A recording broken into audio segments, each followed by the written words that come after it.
bohong. Aku hanya memikirkan satu peraturan penting. Kenapa kau lakukan hari ini kalau kau bisa melakukannya besok? Hahaha. Few moments later.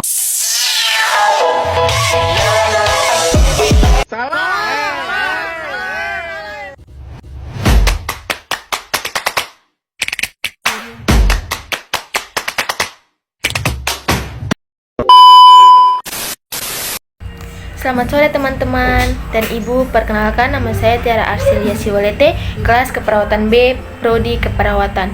Ya, jadi di saat ini saya akan menjelaskan tentang anatomi fisiologi sistem pernapasan pada tubuh manusia. Mohon simak videonya.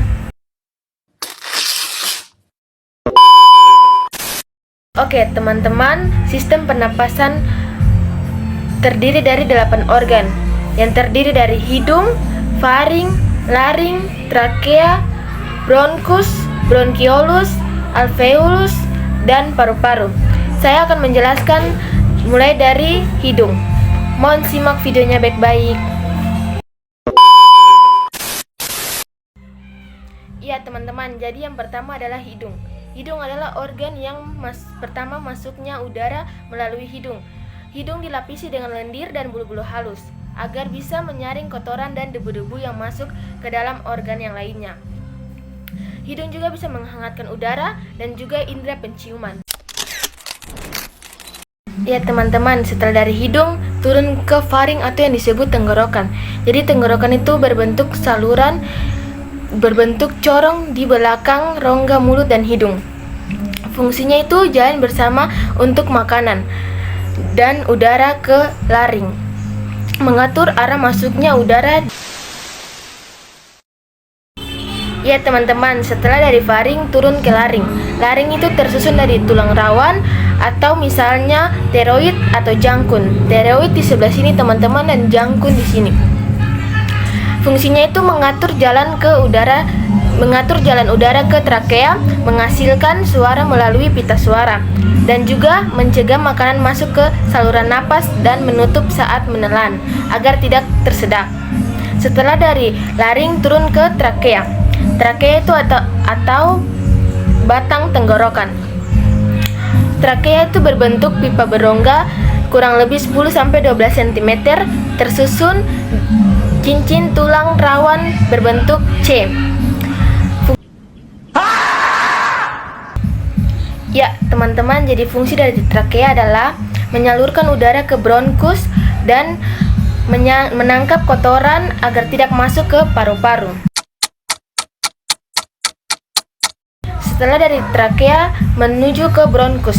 Bronkus adalah cabang trakea yang terbagi menjadi kanan dan kiri ke masing-masing paru-paru. Jadi fungsi dari bronkus itu adalah menyalurkan udara ke paru-paru dan menyaring partikel debu dengan.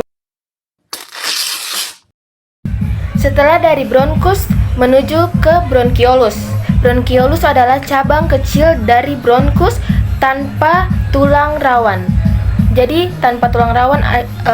Jadi bronkus dan bronkiolus bedanya karena bronkus memiliki tulang rawan, tetapi bronkiolus tidak memiliki tulang rawan. Ya, jadi fungsi dari bronkiolus adalah mengatur distribusi udara ke alveolus dan mengalami kontraksi atau diatasi, misalnya saat asma. Ya, setelah turun dari bronkiolus, setelah itu ke alveolus. Alveolus itu adalah kantung udara kecil, jumlahnya itu kurang lebih 300 juta, berbanding tipis dengan dikelilingi oleh kapiler darah.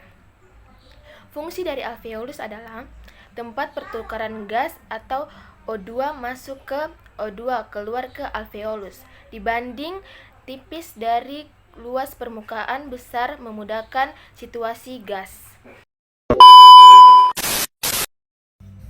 Ya, setelah dari alveolus turun ke sistem pernapasan terakhir, yaitu paru-paru. Paru-paru adalah organ utama pernapasan, terletak di rongga dada. Di sebelah sini teman-teman. Terdiri dari kanan dan kiri.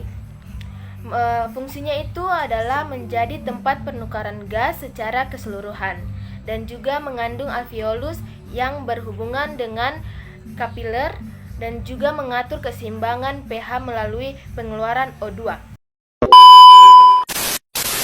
Ya, jadi berdasarkan apa yang saya jelaskan tadi, saya mengambil kesimpulan, yaitu pernapasan adalah proses fisiologis penting yang bertujuan untuk memasukkan oksigen sebagai bahan bakar metabolisme dan mengeluarkan karbon dioksida secara metabolisme, sehingga tubuh bisa menghasilkan energi yang cukup.